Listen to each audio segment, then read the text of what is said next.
Now we're going to read from the book of Swami Kriyananda, Rays of One Light, the lecture for today.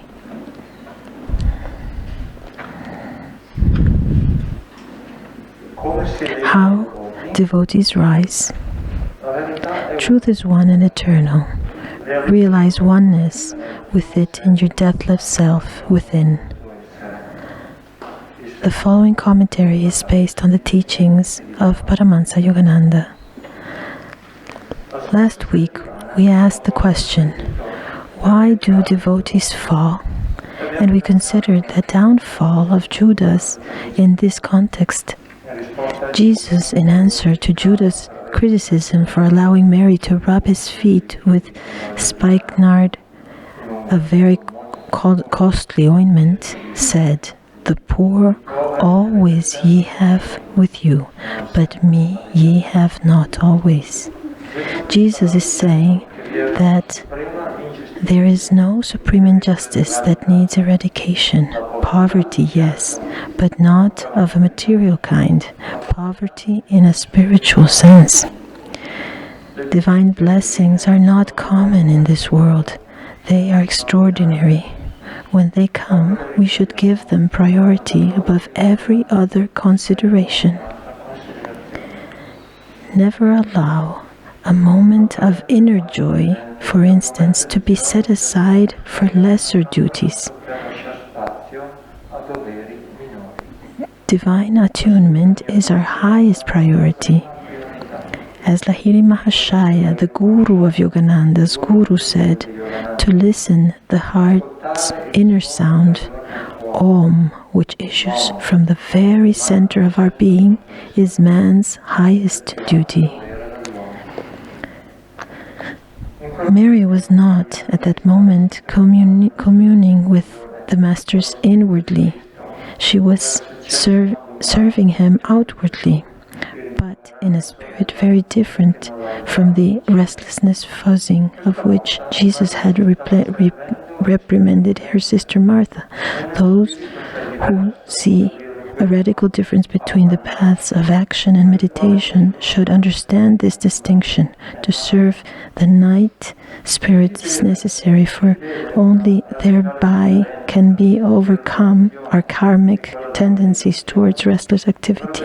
The important thing is that the spirit be always inwardly focused, and in everything we do, we act in loving service to the Lord. La cosa importante è che il nostro spirito sia sempre concentrato interiormente, che in ogni nostra azione agiamo servendo amorevolmente il Signore. Therefore, the Bhagavad Gita says in the 3rd chapter, the state of freedom from action, that is, of eternal rest in the spirit, cannot be achieved without action. No one, by mere renunciation and outward non-involvement, can attain perfection. Whenever the Spirit of God descends upon you, however, remember the words of Jesus, "Me ye have not always with you." Thus, through Holy Scriptures, God has spoken to mankind.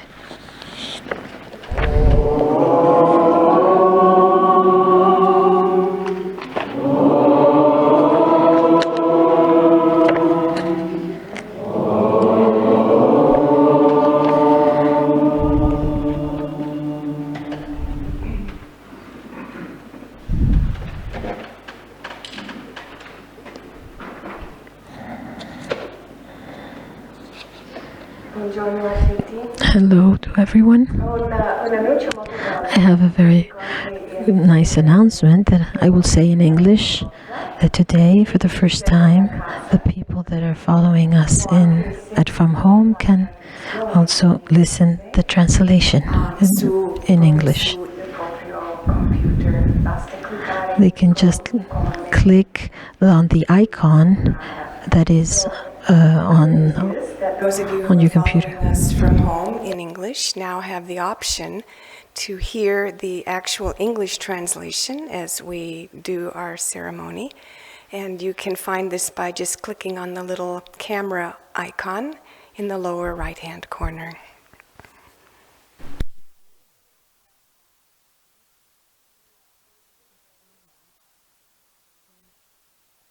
A prayer.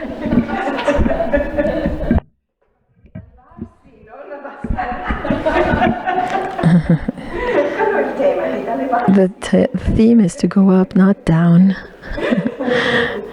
Okay. It's a prayer for devotion. O Father, I hold my heart in my folded hands. Teach me to saturate my prayers with Thy love.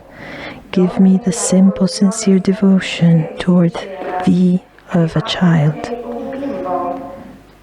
Teach me to realize Thee just behind the voice of my prayer. Teach me to feel Thy breath flowing with my breath. Teach me to cognize Thy presence in my emotions. Teach me to perceive Thy wisdom in my understanding.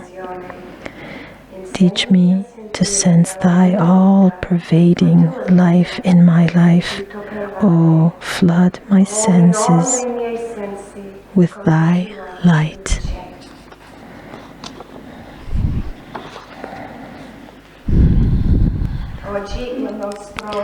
Today, our theme is how to rise for devotees. But first I want to tell you a serious story, and a profound one, deep one, that talks about a man and a frog.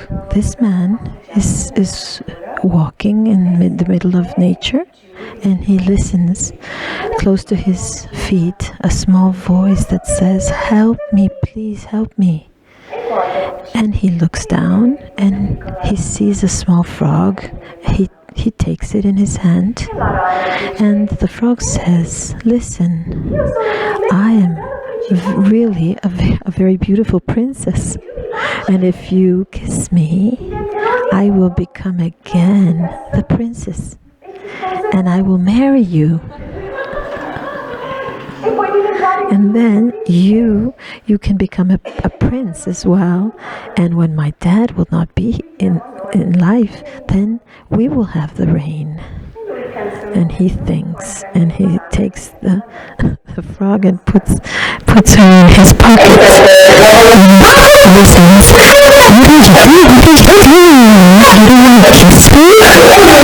And he says, "Well, honestly, I think I will be more rich if I have a frog that knows how to talk."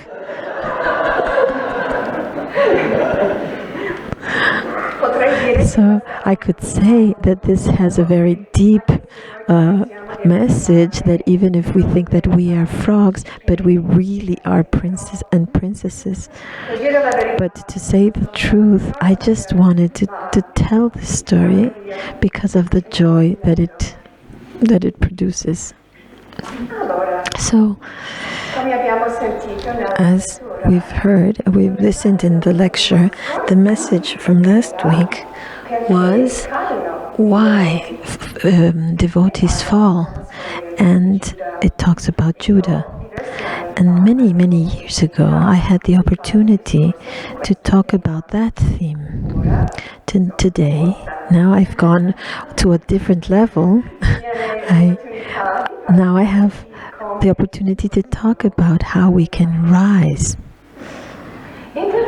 It's interesting what Yogananda said about Judah.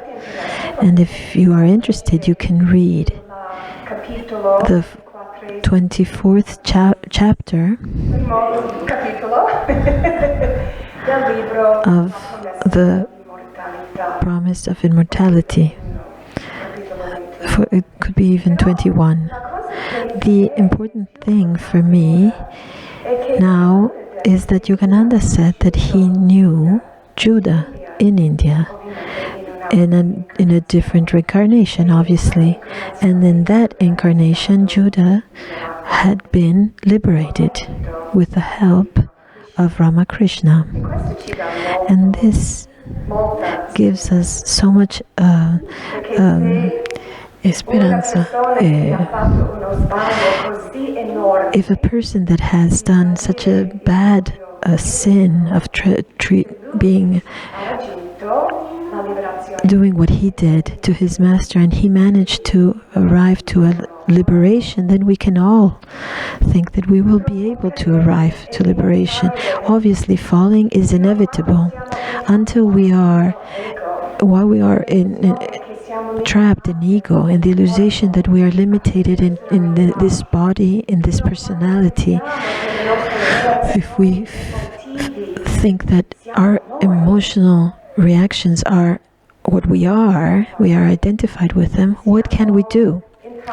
We are engaged, imprisoned in limitation, and the important question is, how deep are we going to fall, and how long will we be in that state? The good news is that it's also inevitable that we rise and we stand up again, and we will go upward. And it has to be this way because God is truth. And the capacity we have to feel the presence of God in us is true. The awareness of the presence of God is already in us, in our spiritual eye. And it's there always.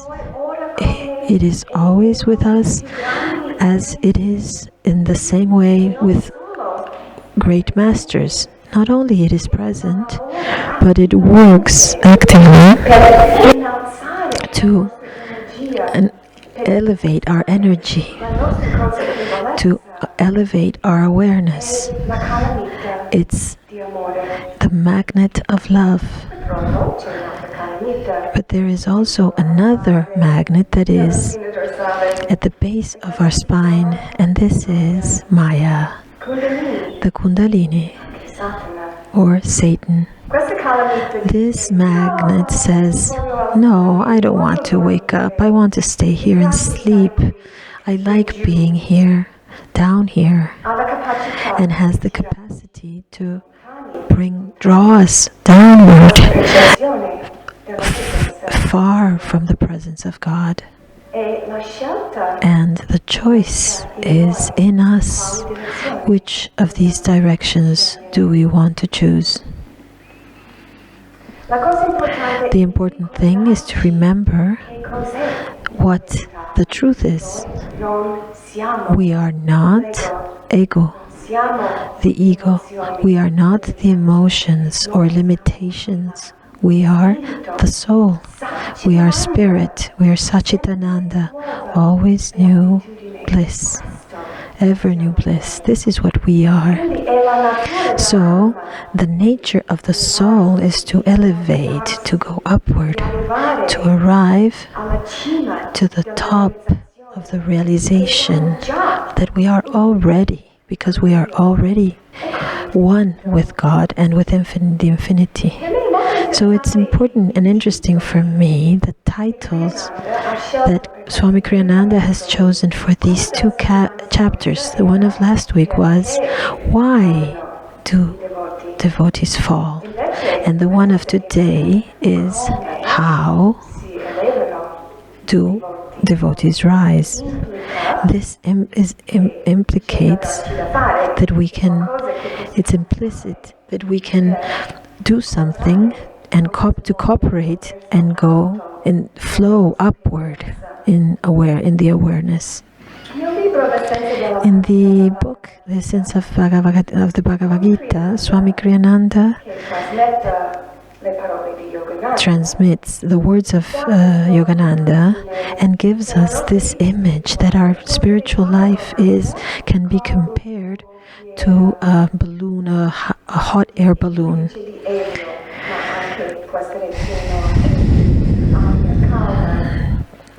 The nature of this hot air balloon is to go upward, to fly up and what limits this balloon to go upward are these cords, these ropes that tie it down, and these bags of sand that are weights, that are ballast. Good, thank you. Ballast that keeps it down. And this is a very interesting symbolism, because as the nature of the hot air balloon is to go up and rise, this can apply to our awareness and to our consciousness. So what are these cords and these sandbags that keep us down and keep us attached to the earth, to the lowest of our natures?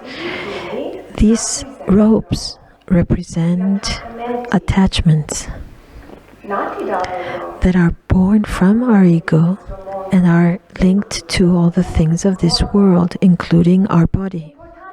It is important to do a conscious and constant work in letting go and recognize, letting go these attachments. Swami Kriyananda gives us techniques that are very good, very important, valid. One is that every night before going to sleep, we should visualize all the things that we feel we are attached to, and mentally to create a very big fire and throw them into this fire. Everything, each one, everything that we possess, that we are attached to. Also, the attachment to the people, not putting the people in that we are attached to in the fire, but the attachment to them. So when we go into our sleep condition, then we will be automatically liberated. And the next day we can start again a new white page of free from these attachments. The other technique is a visualization, imagining that our heart is a gold sphere that has many ropes that are linked in many directions, and at the end of each little small rope there is something to which we are attached. And then mentally we just take a pair of scissors, and one by one, in conscious way, we just cut these strings until all these attachments you let them go. And then he says that you should take this sphere and you have to make it brighter by cleaning it, and that way it is so pure that it can be brighter for God without any attachments. The ego, the small little I, is the principal actor of this scene, because he always thinks that he wants. I want. And Kriyananda said that one of the most important things in our spiritual path is to dissolve the ego, letting go the attachment of the ego. In his book, on his revealed Patanjali, demystified Patanjali, he says the best way to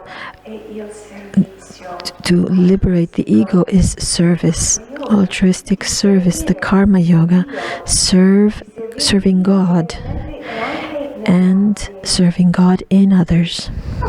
So let's see what our bags of sand are in our hot air balloon.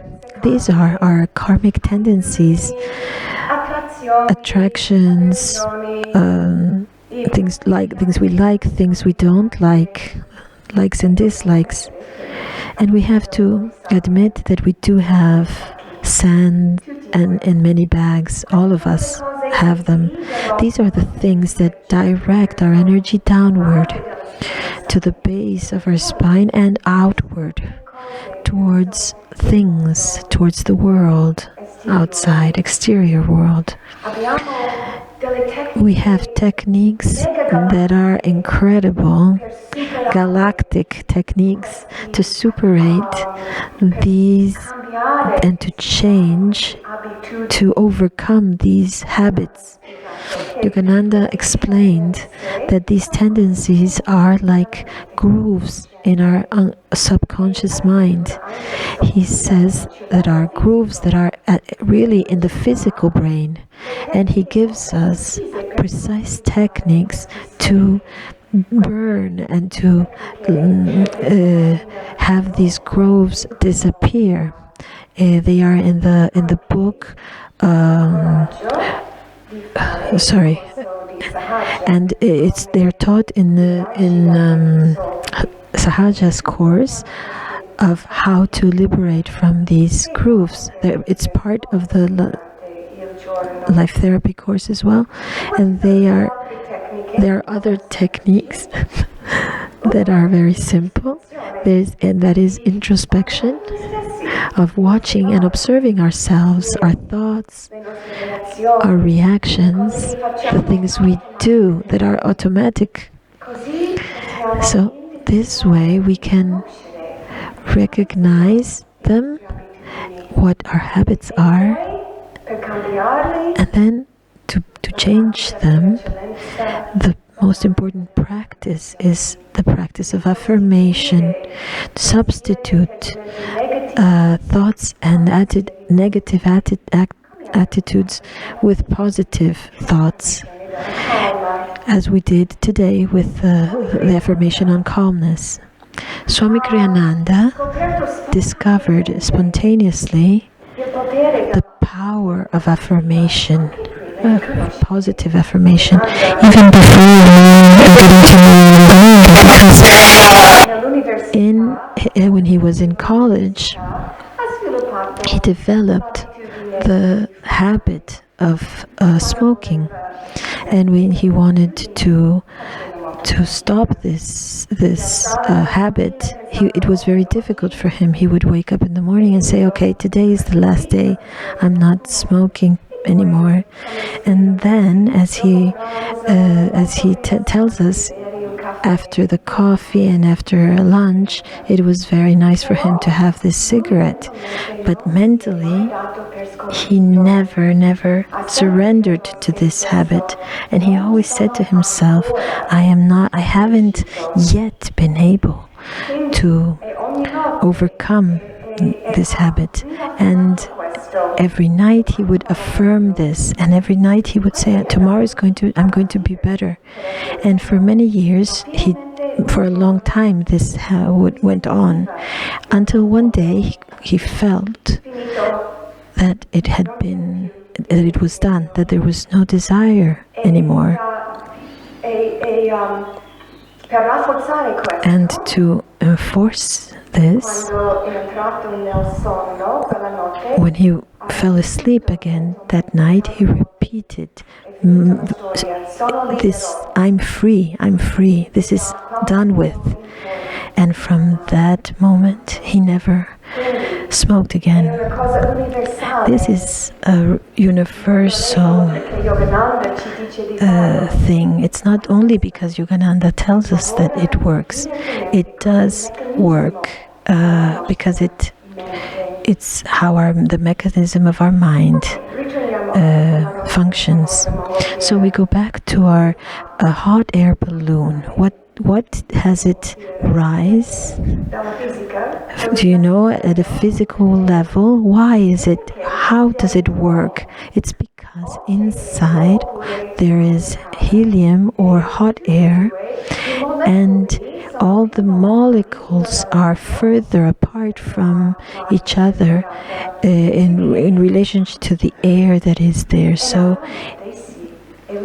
and then, because it is lighter, in relation to the air, then it goes up. So we want to expand our consciousness and permit this elevation of our energy.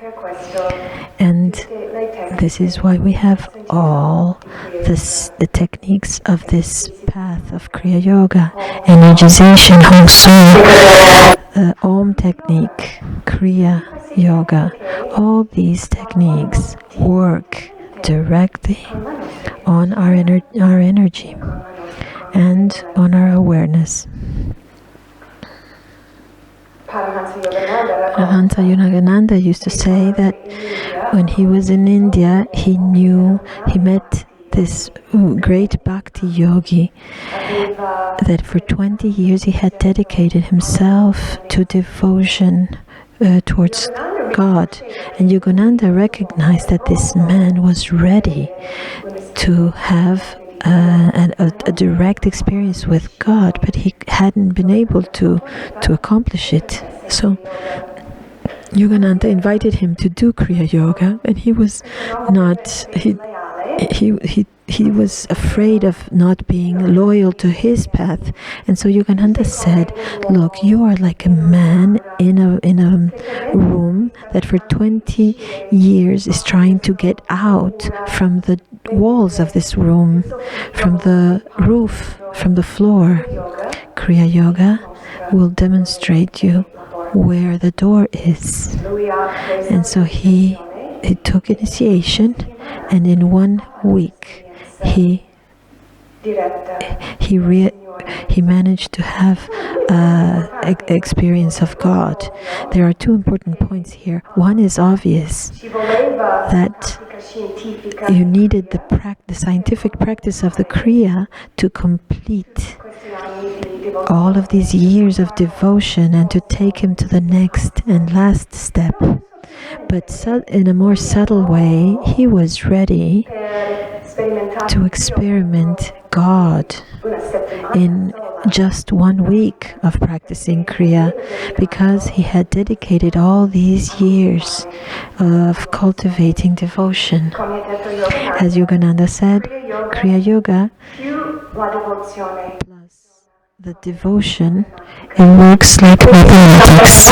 So this is also a message for us, because it's a practice, an important practice, the devotion and natural love from our heart towards God.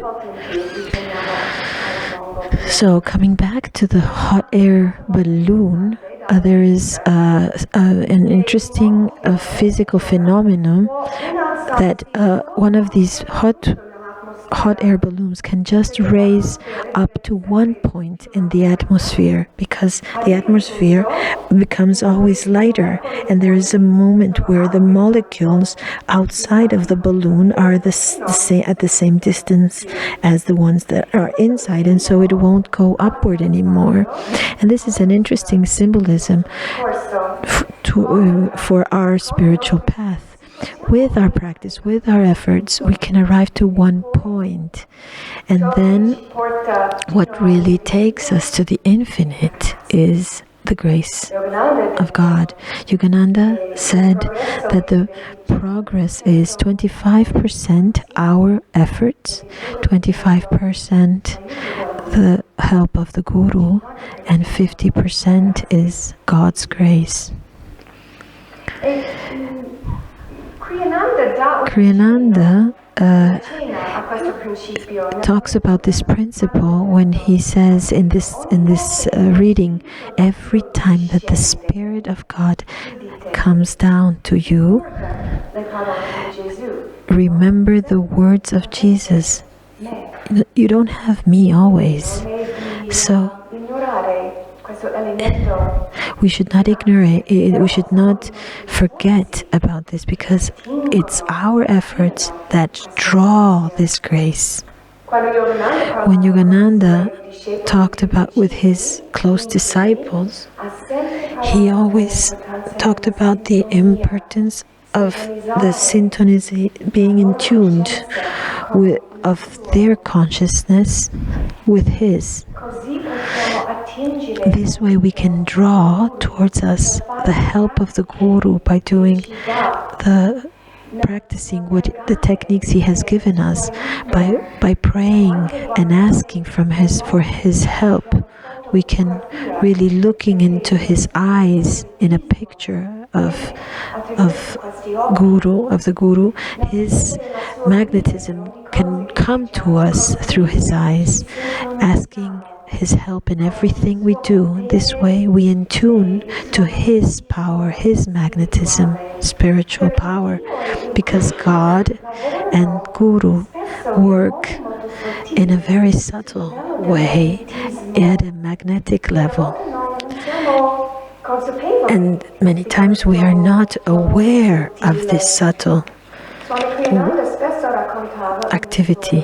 Swami Kriyananda used to talk about this boy in India that had chosen a lifestyle that wasn't very healthy. He would drink and smoke. He would have relationships with prostitutes, and it seemed like a life, a very negative life. And his mom, that was desperate, she went to the saint of her town, and she asked him to save her son. And he said yes, okay. So he went to the young boy, and he did not do what the mom was expecting. He did not tell him to change his life and to become better. He just asked the boy, "What type of cigarettes do you like?" And he said, "A brand." And he said, "Oh, these are good. These are something that I also like. And what whiskey do you like to drink?" And he said, "This type." And he would say, "Oh, I have another one that I think you would like even better." "And what women are you seeing?" And he said, "Oh, well, these women are good, but I have another woman that you could like." And the mother was... she could not believe what was happening. And this master says goodbye to the mom and the child and the boy, and this young boy is all happy, you see. So he is happy, and he thinks that I'm doing a great life and I'm doing the right thing. The next day he wakes up, and this is not very common. He goes out of his house and he finds a job. He stops drinking and smoking, and he's not going to prostitutes anymore. He starts working, and he starts to accumulate to get enough money to get married and to have a house, and he changes completely his life. What happened there? The master was working on him at a level of a magnetic level, a very with his spiritual powers. He could change the consciousness of this young boy in a subtle, very subtle way. From the lecture of today, Swamis wrote, "Divine blessings are not common in this world. They are extraordinary. When we receive them, we should give to them priority more than anything else, because these blessings and this grace come thanks to our practice and our constant dedication. But at the end, they come as an expression of the grace of God and of Guru." So Yogananda wrote this phrase in his poem Samadhi: "By deeper, longer, thirsty Guru given meditation comes this celestial Samadhi." If we have perseverance in our practices, if we manage to go deeper with our devotion and our attunement, if we follow God and our Guru, we will absolutely go higher. We will go to the highest perfection of spirituality. We have to know God. We cannot avoid this to become one with Him. This is our destiny. I pray that God helps you in all your practices and that gives you all, takes you all in a speed to Him, rapidly towards Him. So I'm going to read the last part of Samadhi.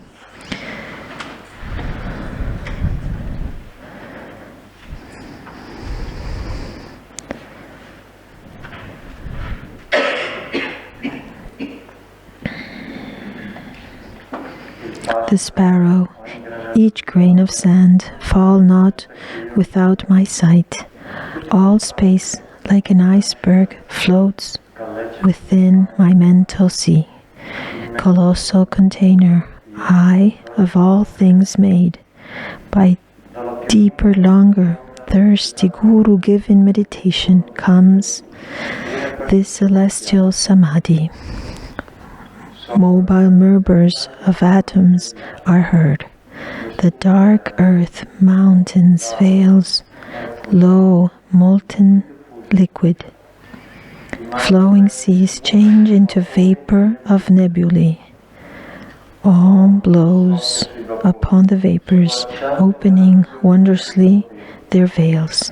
Oceans stand revealed, shining electrons, till at last sound of cosmic drum vanish the grosser lights into eternal rays of all-pervading bliss.